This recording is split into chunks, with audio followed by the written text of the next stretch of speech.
Isaac Newton's second definition concerns itself with something that we now call momentum. Let's take a look. Definition 2. The quantity of motion is the measure of the same, arising from the velocity and quantity of matter conjunctly.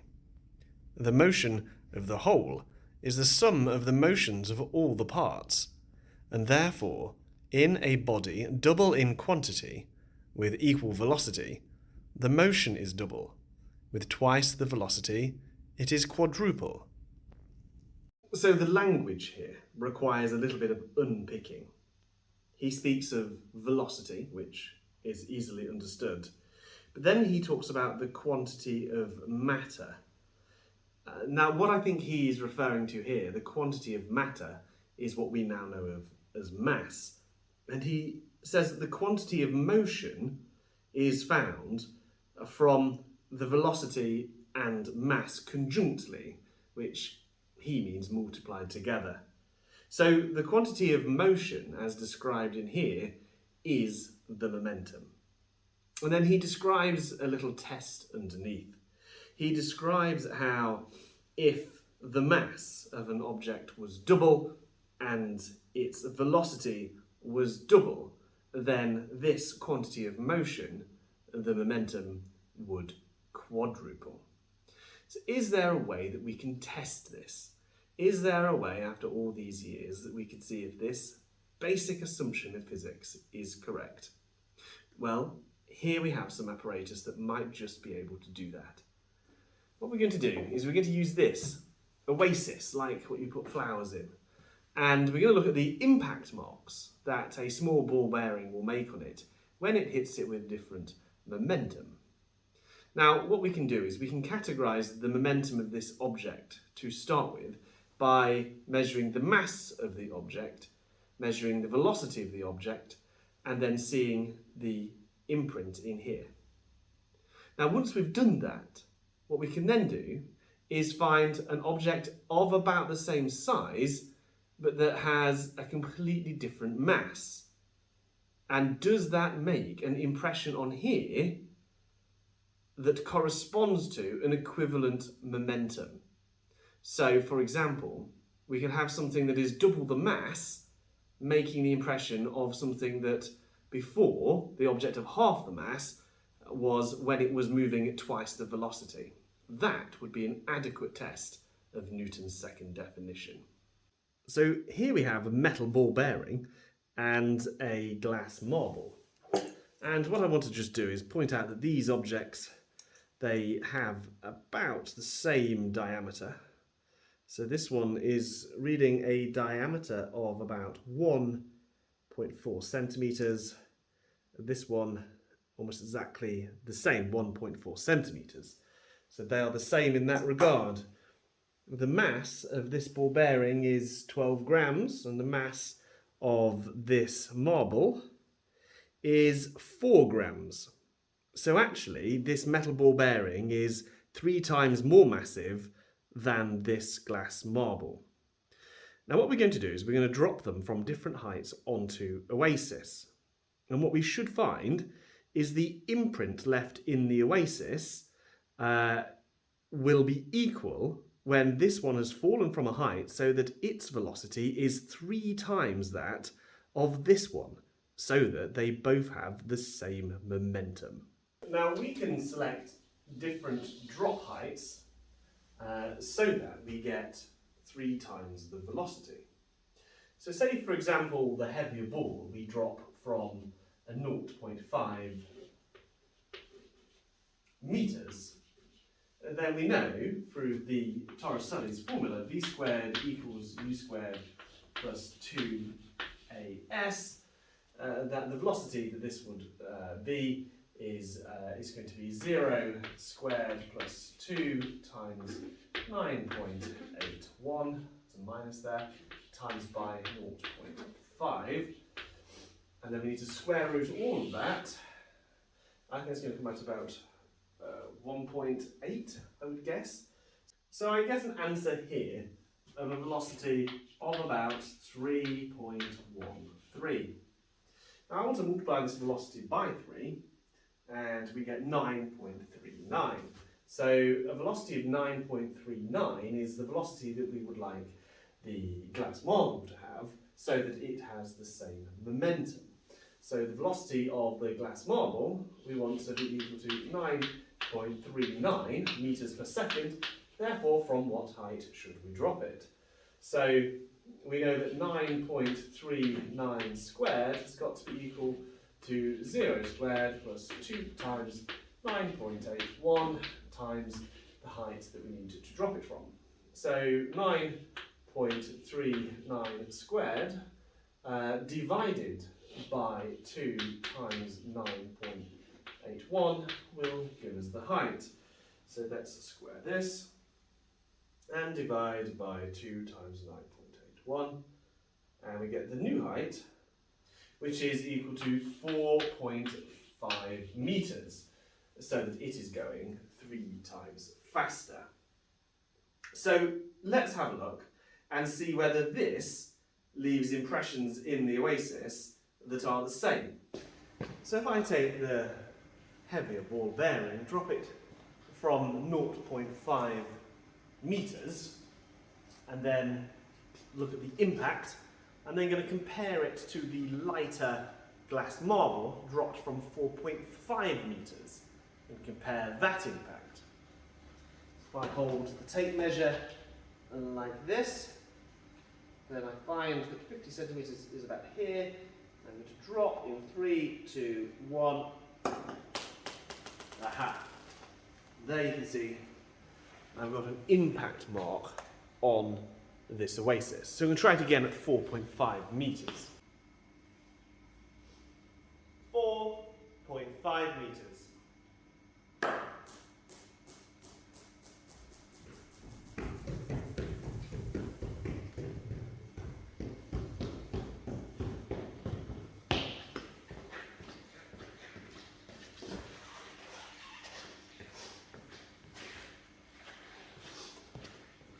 Now look at this.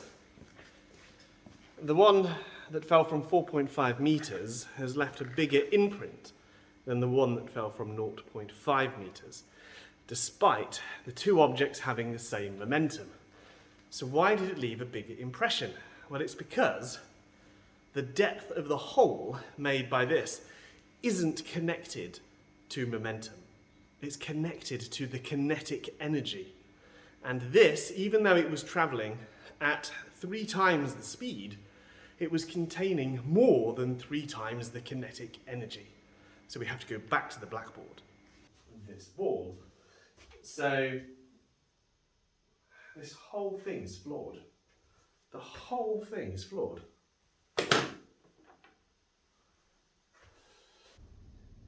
So here then is plan B. A ballistic pendulum is a way of working out the velocity of an object that is fired into a movable pendulum. Now what happens is the momentum of this object hits this, and then together they have the same momentum. And this comes from the law of conservation of momentum. But now what we could do is we could work out what the momentum of this object is by looking at how much this mass plus this mass get deflected up by a certain angle. The higher it goes, the faster it's moving, and the more momentum it has. So we can quantitatively measure the amount of momentum being carried by a fired projectile using this. Now, of course, what we then have is we have our two identical projectiles. Just one is 3 times heavier than the other.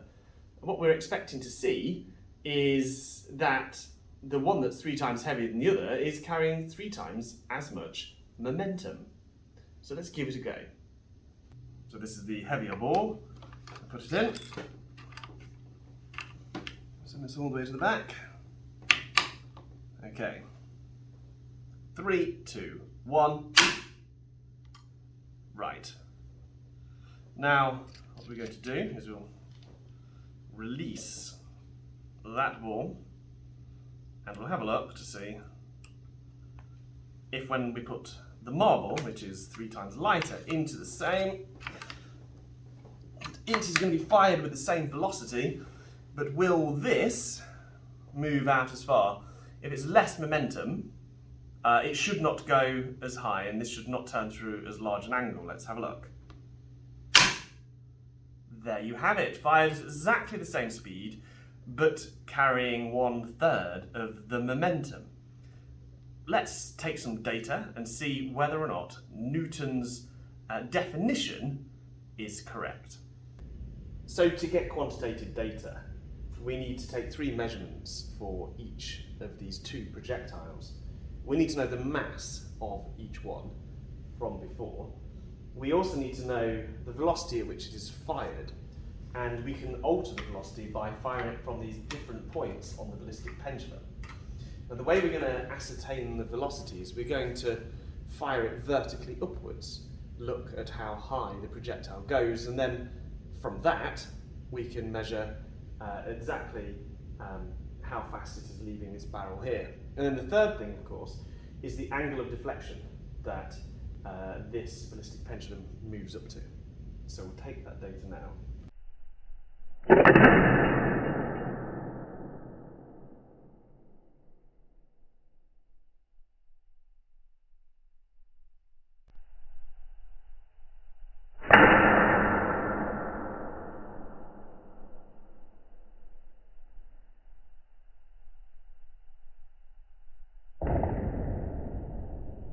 We've run into a problem. Firing the marble vertically upwards, when we do it from the higher speeds, it hits the ceiling. And so we have no way of measuring its time of flight uninterrupted. So we've had to think about how we could do this differently. Is there a different way that we could find the velocity of the projectile coming out of the ballistic pendulum's barrel? Well, this is our solution. So this is the solution, how to measure the velocity of the marbles coming out of there. What we're going to do is we have got the cannon from the ballistic pendulum pointing at a metal sheet over here. What we hope to do is just measure the distance that it has travelled horizontally and the time taken for it to cover these two. And then distance divided by time would give us the velocity. But how do we measure the time accurately?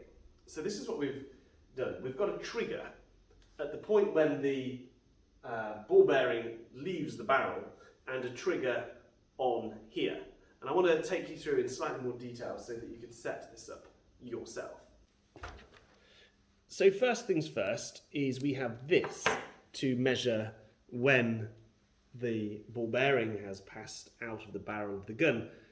It's an LED and a phototransistor. And what of course happens is, as we place the ball bearing inside, when the ball bearing moves past the light, it blocks the light for a split second, enough for us to measure it on the computer. And here you can see it's really straightforward. The 9-volt battery powers an LED, and the LED shines light across the barrel onto this phototransistor here, and resistors are picked to tune it so that it's sensitive enough to measure the brightness variation. And then this is being fed as the trigger mechanism, this output here, for a picoscope, which is a fast timing sensor.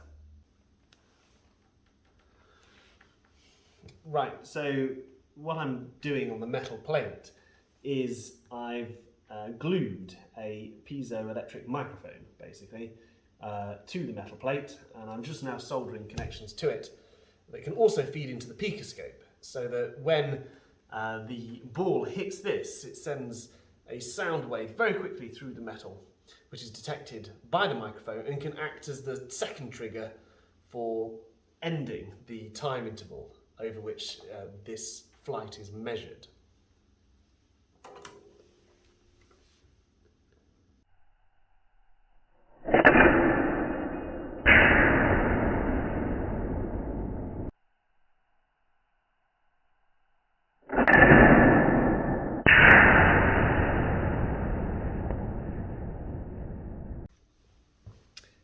Perfect. So what you can see here is the blue data comes from the phototransistor. And so this part here, where the brightness suddenly changed, was when the bullet left the barrel of the gun. And then there was this time interval before the piezoelectric microphone on the metal plate then detected the impact. And so what I can do is I can place these measurement things to just where it starts and where it finishes, and I can work out it was 194.1 milliseconds travelling from here to there. Then with the tape measure, I'm going to measure the distance divided by time will give me the speed. Now, what I am going to do here is I'm going to measure it for both the glass marble and the metal ball bearing separately. I don't know for sure that they're leaving the barrel at exactly the same velocity as each other. When struck by the firing mechanism, the glass and the metal might behave slightly differently. So I need to at least check that that is not happening, because I need to know exactly what velocity both balls are leaving the barrel when travelling quickly and less quickly.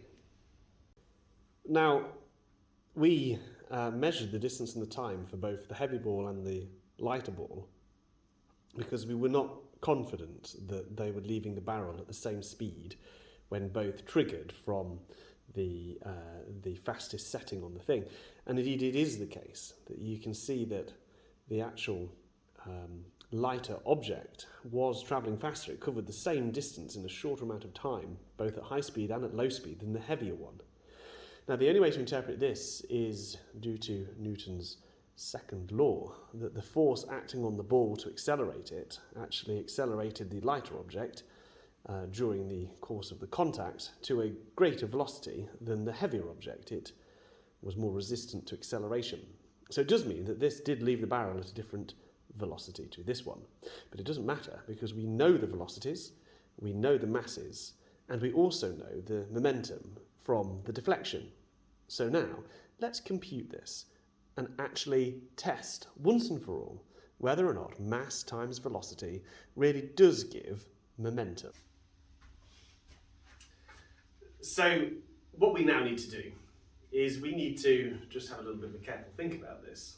We need to figure out, for a ballistic pendulum, for a particular angle that it reaches, what is the momentum that would have caused it to reach that angle? The derivation is really straightforward, actually, because first of all we just need to consider what's going on. First of all, let's think about conservation of energy before we do anything else. So basically, the kinetic energy that the system has before is going to be all transferred into the gravitational potential energy that it has afterwards. If you're not used to this notation, it just is kinetic energy equaling the gravitational potential energy. So consider what kinetic energy does have before, as soon as that projectile has got lodged in this. At that moment, then the kinetic energy is going to be a half mv squared, but the m is going to be the sum of both the projectile and the pendulum. So the mass of the ball plus the mass of the pendulum, v squared. And that is going to be equal to the amount of gravitational potential energy that the whole system has once it's deflected. And so mgh, it's still the sum of the two masses, mass of the ball plus mass of the pendulum, gh. Of course, the two masses cancel, and we have v is equal to the square root of 2gh. Now, a problem that we have here is we don't have h. We don't know how high this has gone. We know the angle it has reached. So what you can imagine is h represents how high it is off the ground when its length has rotated through an angle theta. Of course, right angle triangle and through trigonometry, we know that the h, height, is going to equal L cos theta. So we need to measure the length of our pendulum as well as the angle. It's 23 centimetres long. Now we need to look at conservation of momentum. You see, all of the momentum that's carried by the ball is now going to transfer into the ball and pendulum combined system. So the mass of this combined system is the mass of the ball and the mass of the pendulum, multiplied by this expression for V, multiplied by square root of 2gl cos theta. Now we know the masses of the balls, we know the length of the pendulum, and we know theta. So we can ascertain from a given deflection what the momentum was that caused that deflection. So let's put some numbers in and find out what our momentum was each time. A further small complication that we have is when we consider where our expression for velocity came from, the conservation of energy, we came to the conclusion that V was equal to square root of 2gh. But of course where does that h come from? That's derived from the gain in gravitational potential energy. So that height is how far up the pendulum has gone. So if you can see in this diagram here, how far up the pendulum has actually gone is related to the foreshortening of the pendulum's vertical component of its displacement. If L is rotated over there, it pulls itself up, and this small amount of h is left over. Now that is the h that is in our previous formula. Now what we can do, from knowing the length of the pendulum, we know the angle, we can work out what this vertical component is, and that is going to be the length of the pendulum minus this height that's been gained. So that is going to be L minus h, that component there. And because that's the adjacent and that's the hypotenuse, that we can relate it via trigonometry, that L minus h, that length there, is equal to L cos theta. And then simply we need to subtract the L from both sides and then divide by -1. We get the expression for the height that it has gained can be expressed in terms of this length, L minus L cos that angle theta. So what we need to do is actually need to adjust this slightly to contain mass times the velocity, just to make sure that this velocity is correct. So we're going to put that into here in the following 2g. So we're going to do L, which was 0.23 minus 0.23 cos, and so for the angle for the first one it was 14.5 degrees, and for the second one exactly the same, 0.23 minus 0.23 cos, and the second angle 29 degrees. I'm going to get a calculator and we'll see what the answers are. Okay, so does the test work? What has happened in here is we've had the same mass, but we've almost doubled the velocity. So does the momentum double when we double the velocity? Well, first of all, let's do 10.61 divided by 5.31, and we work out that it is in fact a speed increase of 1.999. It's almost exactly twice the speed between before and afterwards. And if we look at the momentum has exactly doubled as a result of the speed doubling. Okay, so that confirms to us that when velocity doubles, the momentum doubles. But what about mass? So let's run the numbers with the glass marble and see if we get the same. Okay, so here is the data for the glass marble. And you can see that the mass was much smaller and the velocities were all different. But what you can see is the relationship between the two velocities is that the velocity here is almost twice the velocity there. So even though the speed at which that ballistic pendulum was firing those balls was slightly different due to their different mass, the one setting was approximately double the speed of the other setting. And then if you actually look at the momentums as worked out by the angle at which the ballistic pendulum had deflected, you can see that indeed one of them is approximately twice the other one. So the pattern that we saw with the metal ball bearing has actually been matched with the glass one. Now the final stage is, okay, we've established that doubling the velocity does double the momentum, but can we compare the glass marble to the metal ball? Does changing the mass also have the same effect? So let's grab that bigger picture. These are the momentums as worked out from the ballistic pendulum. We also have the mass of the two objects and the low and high speeds of the two objects. Now, what Newton suggested with his definition 2, if you double the mass and you double the velocity, then you will quadruple the momentum. Now that's all well and good, but what we would need to do to test that is double the mass of something and double the velocity of that thing, and then independently find that the momentum has in fact quadrupled. That is what we're looking to see. And so the way I've thought about doing that is I can see fractionally how much bigger one mass is relative to the other mass. So rather than it being 2 times bigger, it could be something else. Here, if I did 0.013 divided by 0.004, then you get about 3.25. It's 3.25 times bigger. Now, what I'm then interested in also is looking at perhaps the slow velocity of one and the high velocity of another, and then actually for that look at what difference that is as well. So, for example, let's get this down. So for the masses, what is the difference between the two masses? 0.013 divided by 0.004 is, as it is, 3.25. So basically the mass of the glass ball is equal to, well, 3.25 of those is needed to get the mass of the metal ball. So that is the amount by which the mass has scaled.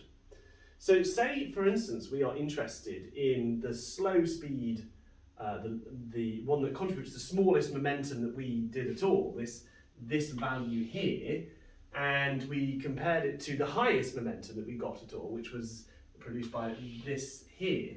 What is the difference in those two speeds? Well, 10.61 divided by 6.19, it's a factor of 1.71 speed increase. Yeah, that looks right. So 1.71 of V1 in this case is equal, so we're talking about this one, and we're talking about that one, is going to be equal to V2 for the metal, and that was for the glass. Now, what I can see is that if you double the mass and you double the velocity, you quadruple. Where did that number come from? Well, you double in it, so you times in one by 2, you times in the other by 2. Those two factors multiply together. 2 times 2 is 4. So these two factors here, 3.25 times 1.71, is a grand old factor of, I'm expecting my momentum to be 5.55 times larger than the other one. So let's test it. We have compared this momentum to that momentum. So if I now do 0.12 and divide it by 0.026, 0.12 divided by 0.026, and I get an answer of 4.6. The factor is 4.6, which is near enough. So what this means is that when you triple the mass and nearly double the velocity, then you end up with a factor that is those two multiplied together. So therefore it proves that mass and velocity multiply together to produce this thing called momentum. It is proof of definition 2 from Newton's Principia, that mass times velocity does indeed yield momentum. So there we have it. Newton was right. Of course he was right.